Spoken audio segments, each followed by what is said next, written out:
Imagine a world where power is absolute and loyalty is a currency more valuable than gold. Welcome to the story of Ellsworth Bumpy Johnson, the man who would become known as the Godfather of Harlem. For over 3 decades, this enigmatic figure ruled Harlem's underworld with an iron fist, defying both the Italian Mafia and law enforcement. Today, we'll peel back the layers of myth and legend to reveal the fascinating truth behind one of America's most notorious and complex criminal masterminds. Bumpy Johnson's life reads like a Hollywood blockbuster filled with high-stakes power plays, brutal violence, and unexpected acts of generosity. From his humble beginnings in the segregated South to his rise as the undisputed king of Harlem's criminal empire, we'll uncover how this brilliant strategist navigated the treacherous waters of organized crime while simultaneously becoming a Robin Hood-like figure to his community. But Bumpy's story is more than just a tale of crime and punishment. It's a window into the racial tensions, economic disparities, and social upheavals that shaped 20th century America. By understanding his life, we gain invaluable insight into a pivotal era of American history and the ongoing struggle for equality and opportunity. So buckle up and prepare for a journey into the heart of Harlem's underworld. This is the story of Bumpy Johnson, gangster, strategist, an unlikely community hero. It's a reflection of the racial tensions, economic disparities, and social upheavals that shaped 20th century America. By understanding his life, we gain insight into a pivotal era of American history and the ongoing struggle for equality and opportunity. On October 31st, 1905, in the heart of Charleston, South Carolina, Ellsworth Raymond Johnson, later known as Bumpy, entered a world steeped in racial tension and societal divisions. From his earliest days, young Bumpy faced the harsh realities of life in the segregated South, where skin color often dictated one's future. Despite these challenges, the Johnson family, though of modest means, commanded respect within their close-knit community, instilling in Bumpy a sense of pride and resilience that would shape his character for years to come. However, the stifling atmosphere of racial discrimination and lack of opportunities for African Americans in Charleston would soon set Bumpy on an unexpected path. The limitations imposed by the segregated South, combined with his innate intelligence and ambition, created a potent mix of frustration and determination in the young man, laying the groundwork for his future endeavors. In 1919, a pivotal moment altered the course of Bumpy's life forever. At just 14, he found himself at the center of a family crisis. His older brother stood accused of a grave offense, killing a white man, a charge that, in the racially charged climate of the time, carried potentially deadly consequences for the entire Johnson family. Faced with this dire situation, Bumpy's father made an agonizing decision that would resonate for years. He sent his young son away from the only home he had ever known. With a mixture of trepidation and excitement, Bumpy boarded a train bound for Harlem, New York, where he was to live with his sister. This journey, spanning hundreds of miles, proved to be more than just a physical relocation. It was a transition that would set the stage for Bumpy's transformation from a Southern youth to a formidable figure in the criminal underworld. Upon his arrival in Harlem, Bumpy found himself thrust into a world both familiar and utterly foreign. The neighborhood pulsed with an energy unlike anything he had experienced in Charleston. Harlem, in the late 1910s and early 1920s, was on the cusp of a cultural explosion, soon to be known as the Harlem Renaissance. the streets teemed with artists, writers, musicians, and intellectuals, all contributing to a vibrant tapestry of African American culture and creativity. Yet, beneath this veneer of cultural richness, Harlem harbored its own set of challenges. Economic opportunities for African Americans, while more diverse than in the South, remained severely limited. Many residents, struggling to make ends meet in a society still riddled with racial prejudice, turned to alternative means of survival. The allure of quick money through illegal activities proved irresistible to many, including the young and impressionable Bumpy. It was in this complex, multifaceted environment that Bumpy Johnson began to forge his identity. The streets of Harlem became his classroom, teaching him lessons in survival, strategy, and power that no formal education could provide. These formative years in Harlem laid the foundation for Bumpy's eventual rise as a criminal mastermind, blending the resilience he learned in the South with the street smarts he honed in the urban jungle of New York. Bumpy's initiation into Harlem's street life was a baptism by fire, setting the stage for his future as a formidable figure in the neighborhood's underworld. On his first day of school, a seemingly innocuous encounter with local boys playing dice quickly spiraled into a defining moment that would shape his reputation for years to come. Tension filled the air as one of the boys, a notorious tough known as William, approached Bumpy with unmistakable hostility.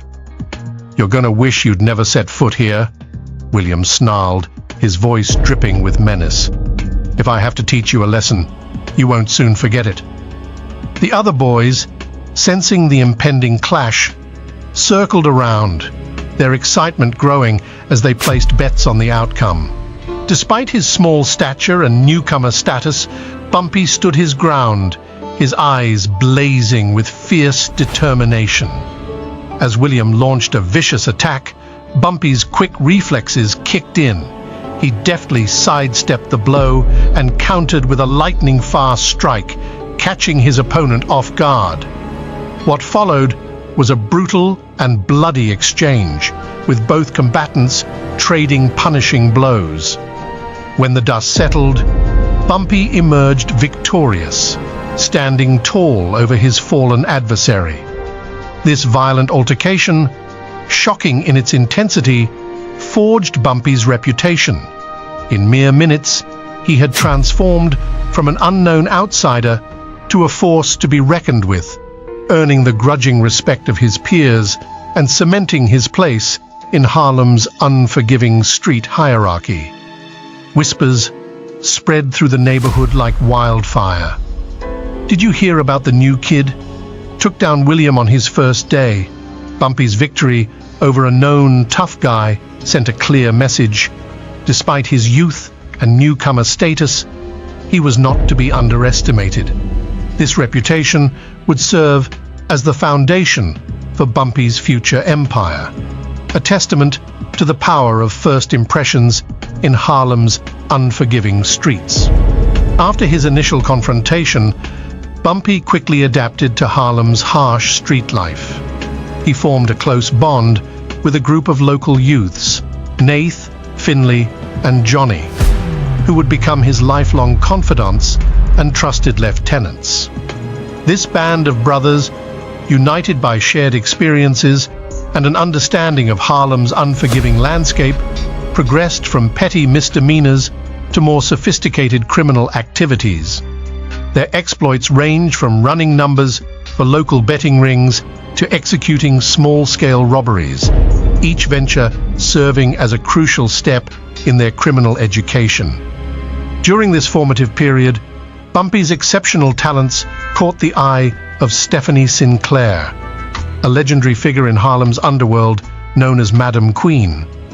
Sinclair, a woman of formidable intellect and ruthless ambition, had established a significant presence in Harlem's criminal ecosystem, controlling much of the illegal lottery business, the numbers racket. This illicit enterprise, which exploited the hopes of Harlem's impoverished residents, required both street savvy and business acumen to operate successfully. In Bumpy, Sinclair saw a kindred spirit, a diamond in the rough with raw intelligence and the street smarts needed to thrive in their dangerous world. Impressed by his quick wit, loyalty, and natural leadership, she decided to mentor the young Bumpy. This partnership would prove pivotal, as Sinclair schooled him in the intricacies of organized crime. Under her guidance, Bumpy received a comprehensive education in the criminal underworld, from the complex logistics of running numbers to the delicate art of managing relationships with corrupt officials and rival gangs. This apprenticeship, under one of Harlem's most notorious figures, laid the foundation for Bumpy's eventual rise to the top of the neighborhood's criminal hierarchy. Under Sinclair's expert guidance, Bumpy delved deep into the intricate world of the numbers racket, a clandestine lottery system that had taken root in Harlem's bustling streets. This illicit enterprise, while legally dubious, had become a cornerstone of the neighborhood's underground economy, offering a tantalizing glimmer of hope to those trapped in the cycle of poverty.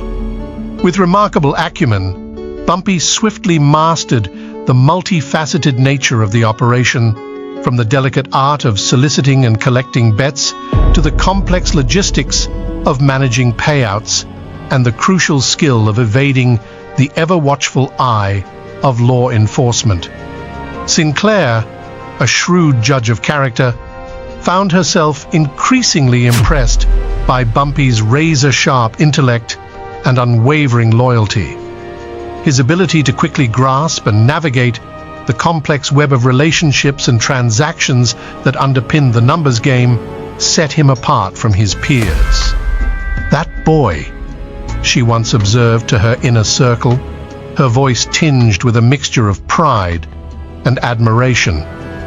"He's got more brains than the whole lot of them put together. It's like his mind was built for this game." She paused, a knowing smile playing at the corners of her mouth. All he needed was the right hand to guide him, to show him how to channel that raw talent, that boundless energy in the right direction. And now, mark my words, he's going to be a force to be reckoned with in this town. Bumpy Johnson's ascent to power in Harlem's criminal underworld reached a critical juncture in the early 1930s when Dutch Schultz, a notorious and ruthless mobster from the Bronx, set his sights on Harlem's thriving numbers racket. Schultz, renowned for his brutal tactics and insatiable ambition, viewed Harlem as an untapped goldmine, ripe for exploitation. However, he grossly underestimated the fierce resistance he would encounter from the formidable duo of Bumpy Johnson and his mentor, Stephanie Sinclair. The powder keg of conflict ignited in 1931 when Schultz's henchmen began their aggressive incursion into Harlem's well-established numbers operations. This brazen move threatened to upend the delicate balance of power that had long existed in the neighborhood. Bumpy, still operating under the tutelage of Sinclair, found himself thrust into the role of Harlem's primary defender against this external threat. With unwavering determination and strategic acumen, he took up the mantle of protector for Harlem's homegrown criminal enterprises, ready to repel the invading forces at any cost.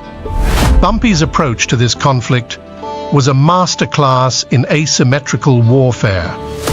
Recognizing the disparity in resources and manpower, he adopted a strategy that leveraged his intimate knowledge of Harlem's landscape and the loyalty of its residents. Bumpy orchestrated a series of lightning-fast raids on Schultz's operations, each one meticulously planned to inflict maximum damage with minimal risk. His men would materialize from the shadows, swiftly dismantle Schultz's equipment, and vanish into the labyrinthine streets of Harlem before any retaliation could be mounted. These guerrilla tactics weren't just about physical destruction.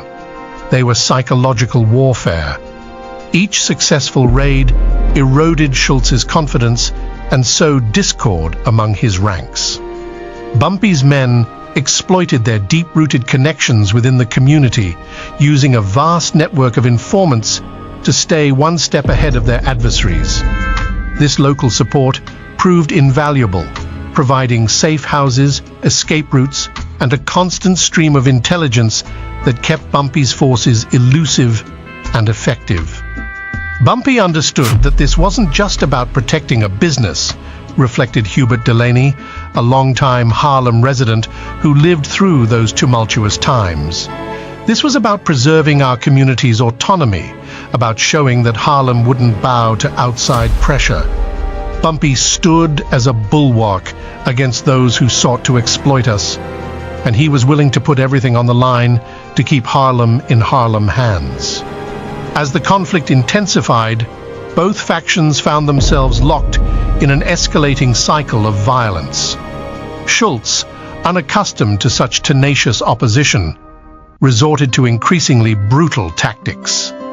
He ordered widespread arson attacks on numbers houses and unleashed a reign of terror on Harlem's civilian population, hoping to break their will and force their compliance. However, these heavy-handed methods only served to galvanize the community's support for Bumpy, who was seen as their protector against outside aggression. In the face of this onslaught, Bumpy's resolve only hardened. He matched Schultz's brutality with a calculated ruthlessness of his own, targeting key members of Schultz's organization with surgical precision. Yet, even as the violence escalated, Bumpy never lost sight of his ultimate goal: the preservation of Harlem's independence and the protection of its people. This duality, a ruthless gangster who simultaneously acted as a community guardian, would become a defining aspect of Bumpy's complex legacy. The conflict between Bumpy Johnson and Dutch Schultz reached its boiling point during the sweltering summer of 1932. On a seemingly ordinary afternoon, as Bumpy strolled down the bustling 135th Street, the air suddenly erupted with the deafening crack of gunfire. Schultz's men, emboldened by their boss's ruthless ambition, had launched a brazen assassination attempt in broad daylight. Bullets whizzed past Bumpy, missing him by mere inches and sending pedestrians scrambling for cover. With his legendary quick thinking and street instincts, Bumpy managed to duck into a nearby alleyway, narrowly escaping what could have been a fatal encounter. Shaken but unharmed, Bumpy immediately went to ground, disappearing into the labyrinthine network of safe houses and hideouts he had meticulously cultivated throughout Harlem. For days, he remained out of sight, his absence fueling wild speculation and anxiety among both his allies and enemies. But Bumpy was far from idle during this period of seclusion. Instead, he was meticulously planning a counter-offensive that would shake the very foundations of Schultz's operation. That assassination attempt was a turning point for Bumpy, reflected Hubert Delaney, a longtime Harlem resident who had witnessed the evolution of the conflict. It was as if a switch had been flipped. He realized that playing it safe, sticking to defense, wasn't going to cut it anymore. Bumpy knew he had to hit back, and hit back hard, to show Schultz and everyone else that Harlem wasn't up for grabs. When Bumpy finally emerged from hiding, he unleashed a campaign of retaliation that was as swift as it was brutal. He had assembled an elite team of sharpshooters, men whose loyalty to Bumpy was matched only by their deadly accuracy with a firearm. This group, operating with military-like precision, began systematically targeting Schultz's top lieutenants and key operatives. In a series of coordinated strikes that left the New York underworld reeling, Bumpy's men eliminated several of Schultz's most trusted advisors and enforcers. Each successful hit sent shockwaves through Schultz's organization, sowing chaos and paranoia in its ranks. The message behind this bloody campaign was unmistakable. Harlem was the domain of Bumpy Johnson and Stephanie Sinclair, and they would defend it with unrelenting ferocity. As the body count rose and Schultz's operations in Harlem began to crumble, the balance of power in the neighborhood's criminal underworld shifted decisively. Bumpy's resolute stand against the invading forces had not only preserved his and Sinclair's control over Harlem, but had also elevated his status to that of a local legend. In the eyes of many Harlem residents, Bumpy had transformed from a mere gangster into a defender of the community, a man willing to put everything on the line to keep outside forces from exploiting their neighborhood. As the conflict with Schultz persisted, Bumpy came to a profound realization. His street savvy and local connections, while formidable, were insufficient to cement his position in the larger criminal landscape. With characteristic audacity and strategic foresight, he set his sights on an ambitious goal, forging a partnership with the Italian Mafia, specifically targeting Lucky Luciano, the undisputed titan of New York City's criminal underworld. This bold move was fraught with peril. The racial prejudices of the era cast a long shadow over the criminal world, with many Italian mobsters harboring deep-seated biases against African-American gangsters. Bumpy, however, was undeterred. He saw beyond these barriers, recognizing that in the high-stakes game of organized crime, mutual benefit could potentially trump racial animosity. With unwavering determination and a keen understanding of power dynamics, Bumpy resolved to prove his worth and carve out a place for himself at the table of criminal elites, regardless of the obstacles that stood in his way. After weeks of intense negotiations conducted through a network of trusted intermediaries, Bumpy finally secured the long-awaited face-to-face meeting with Lucky Luciano.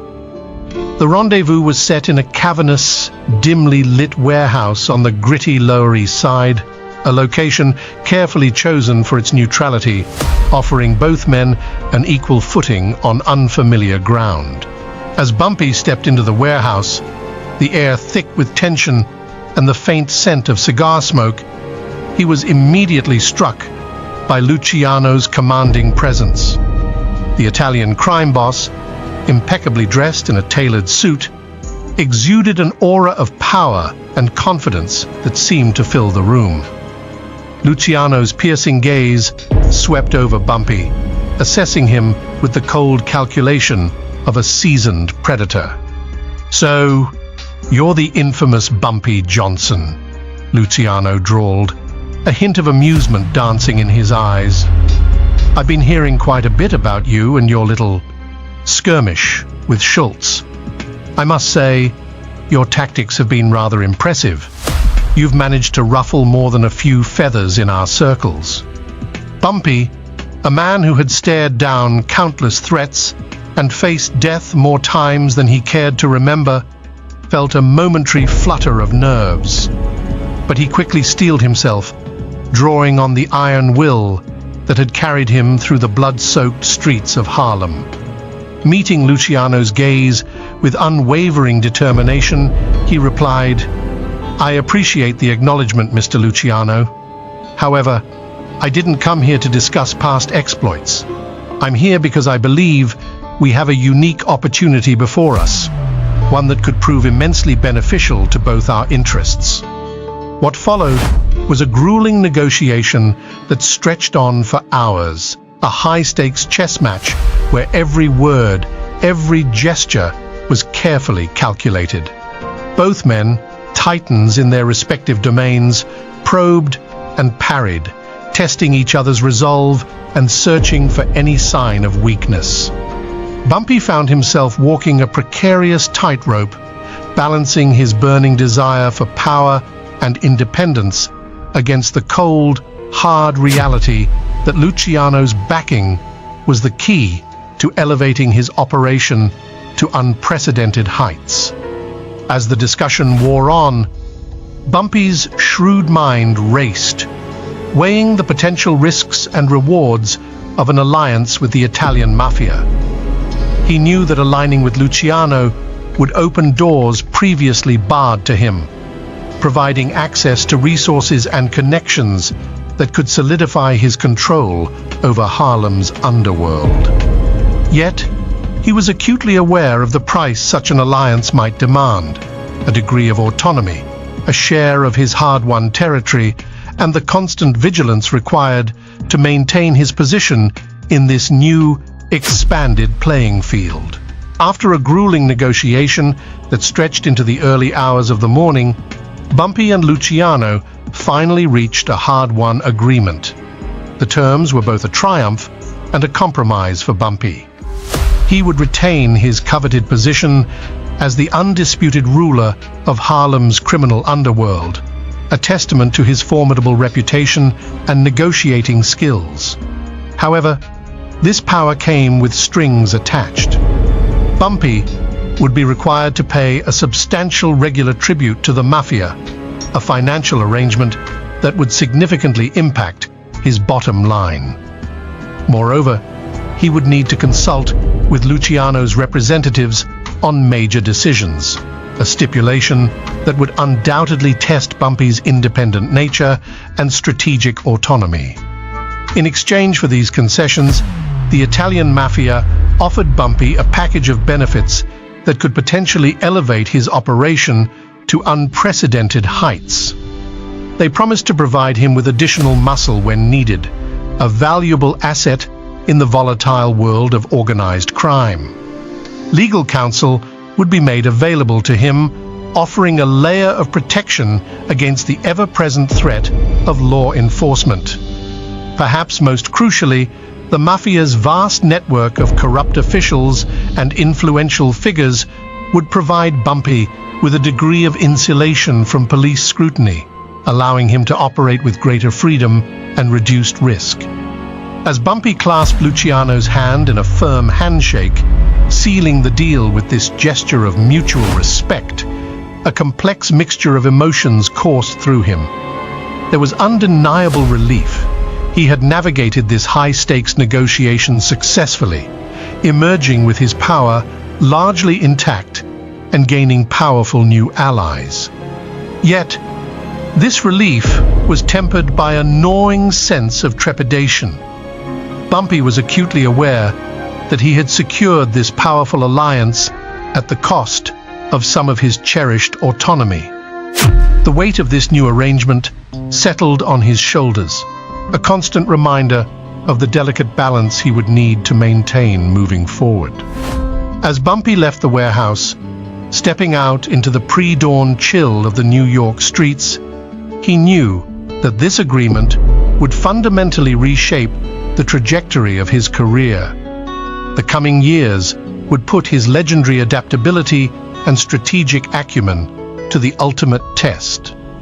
He would need to navigate the complex web of alliances, rivalries, and power dynamics that defined the criminal underworld with even greater skill and finesse. The game had changed, the stakes had been raised, and Bumpy Johnson was determined to not just survive, but thrive in this new paradigm.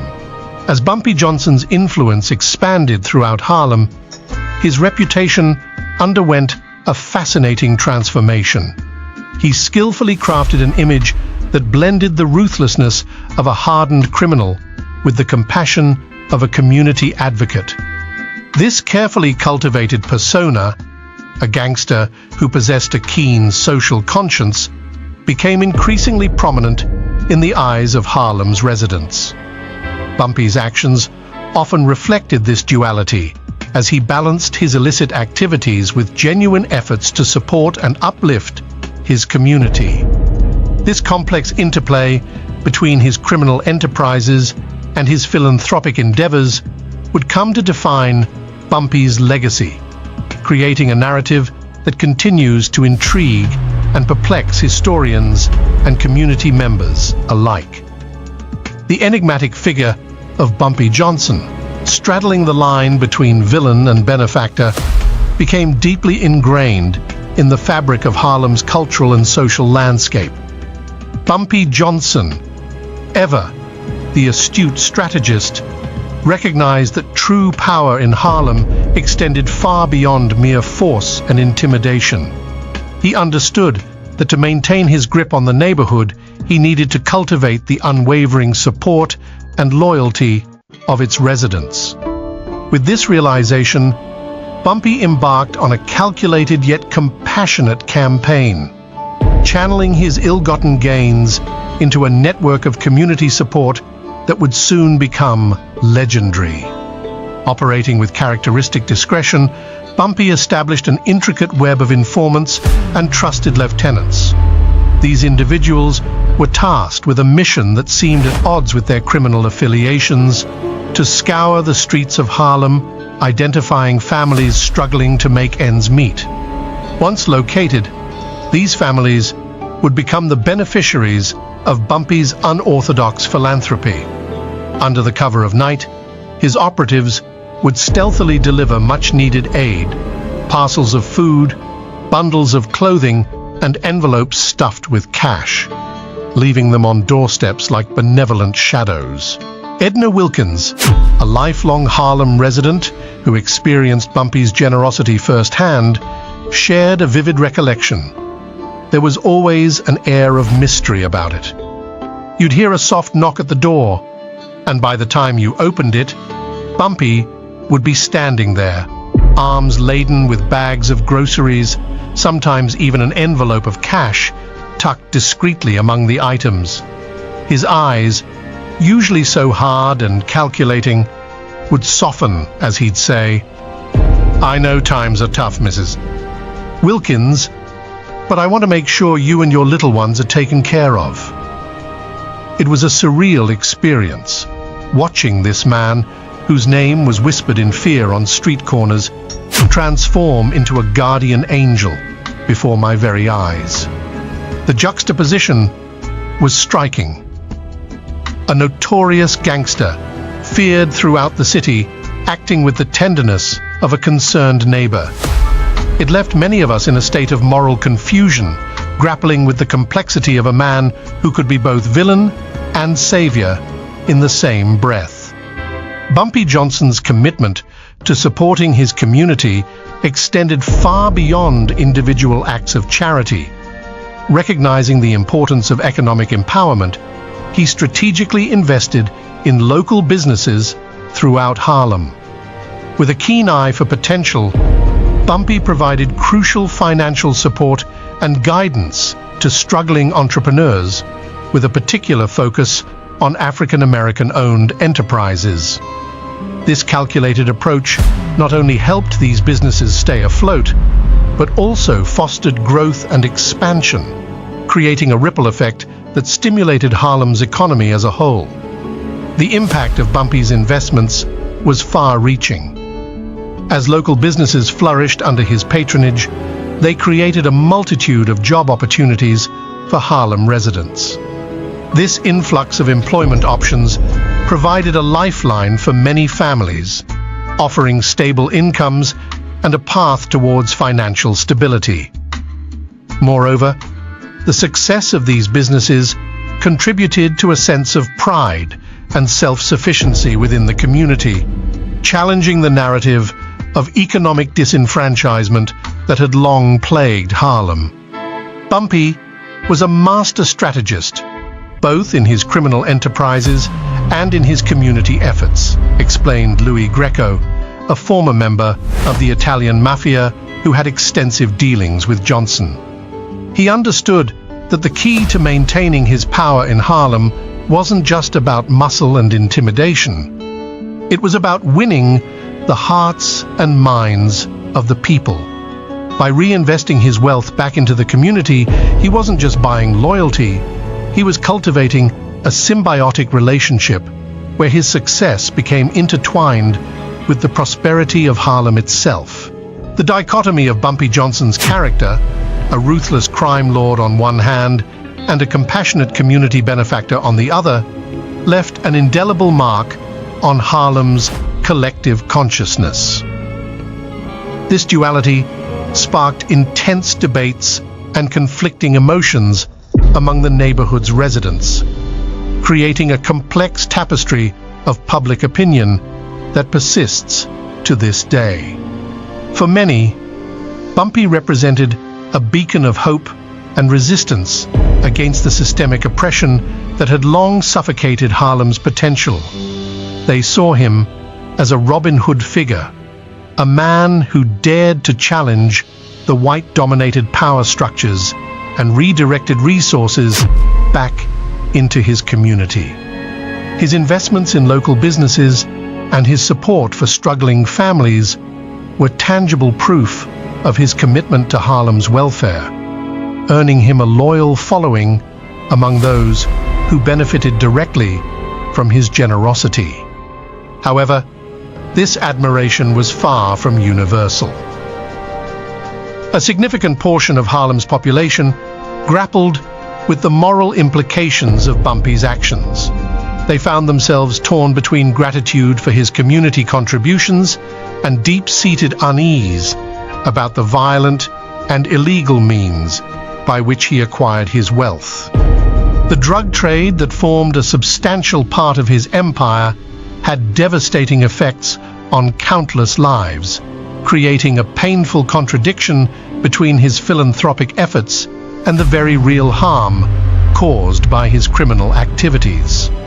Bumpy Johnson embodied the complexities and contradictions of Harlem during his era, reflected Dr. Evelyn Higgins, a renowned historian specializing in the African-American experience in Harlem. His life and legacy defy simple categorization. On one side of the ledger, we have a man who didn't hesitate to employ brutal violence to maintain his criminal empire, leaving a trail of broken lives in his wake. Yet, on the other side, we see someone who demonstrated genuine concern for his community's well-being, often going to great lengths to provide opportunities and support that were sorely lacking from official channels. This duality makes Bumpy a fascinating historical figure, one who forces us to confront uncomfortable questions about power, morality, and the complex dynamics of community leadership in the face of systemic oppression. Despite his formidable power and far-reaching influence, Bumpy Johnson found himself increasingly in the crosshairs of determined law enforcement agencies. As his criminal empire expanded its tentacles throughout Harlem and beyond, the efforts to dismantle his operations intensified, setting the stage for a high-stakes cat-and-mouse game that would captivate the nation. In the early 1950s, the Federal Bureau of Investigation, under the leadership of the indomitable J. Edgar Hoover, launched a comprehensive and relentless investigation into Bumpy's sprawling criminal network. Teams of seasoned agents, armed with cutting-edge surveillance technology and a network of informants, began meticulously piecing together a complex mosaic of evidence. Their goal was ambitious, yet clear: to finally bring down the enigmatic and elusive king of Harlem. The FBI's arsenal in this high-stakes battle was formidable. State-of-the-art wiretaps captured incriminating conversations, while a carefully cultivated network of informants provided invaluable insider information.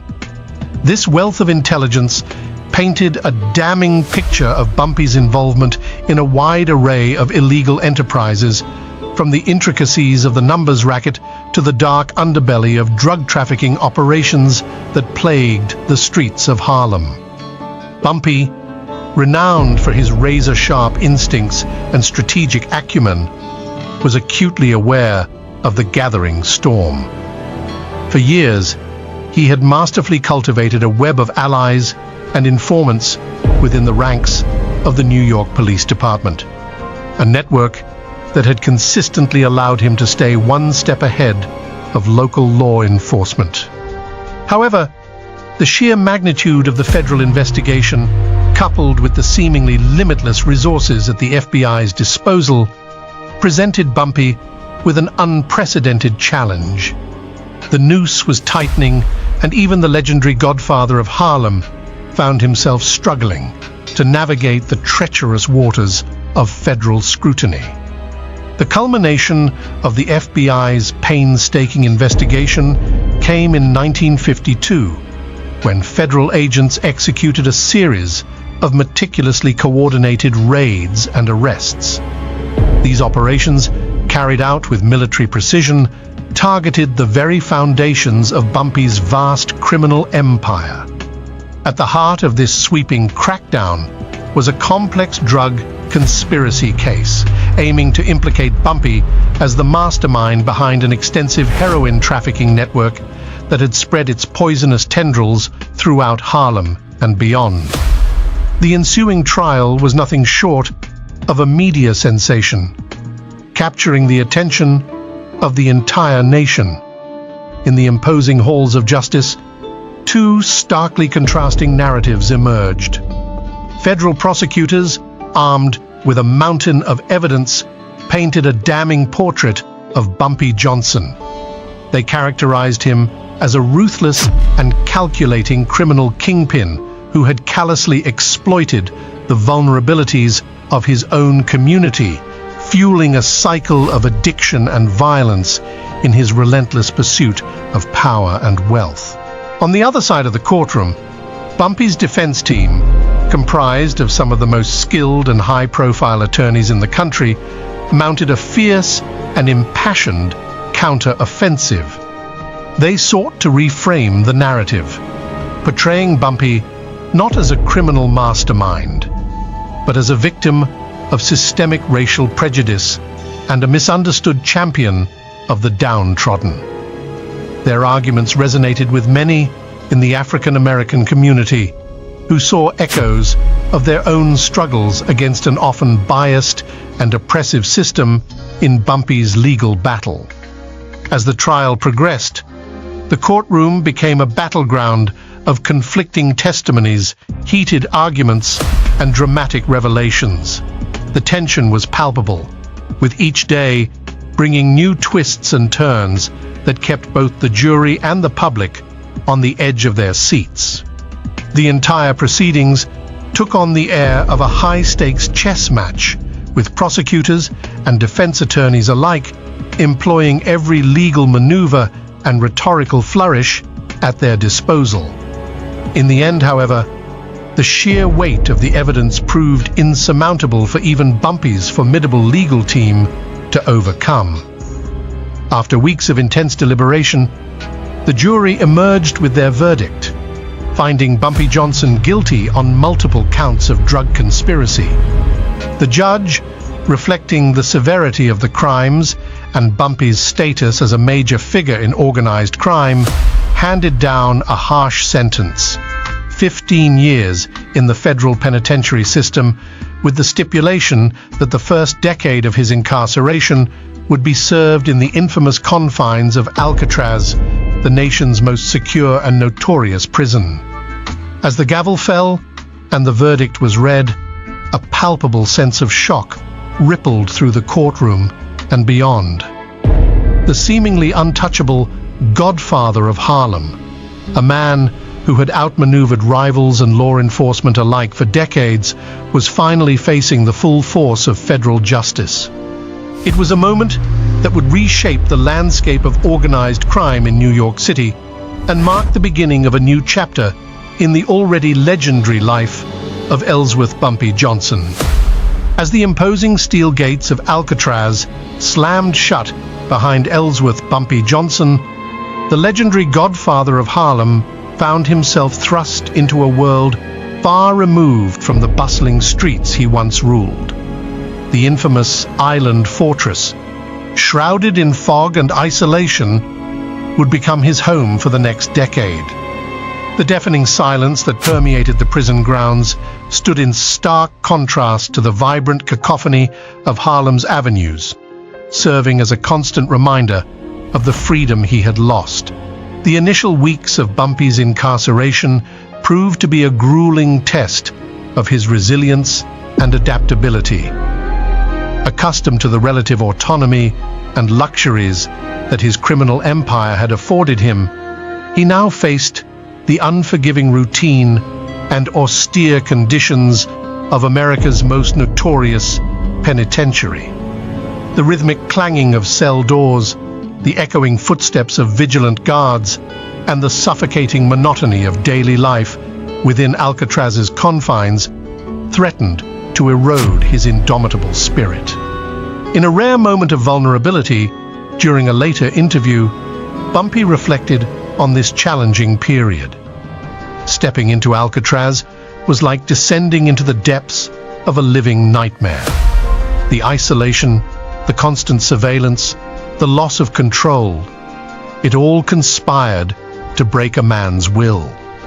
But I knew that succumbing to despair wasn't an option.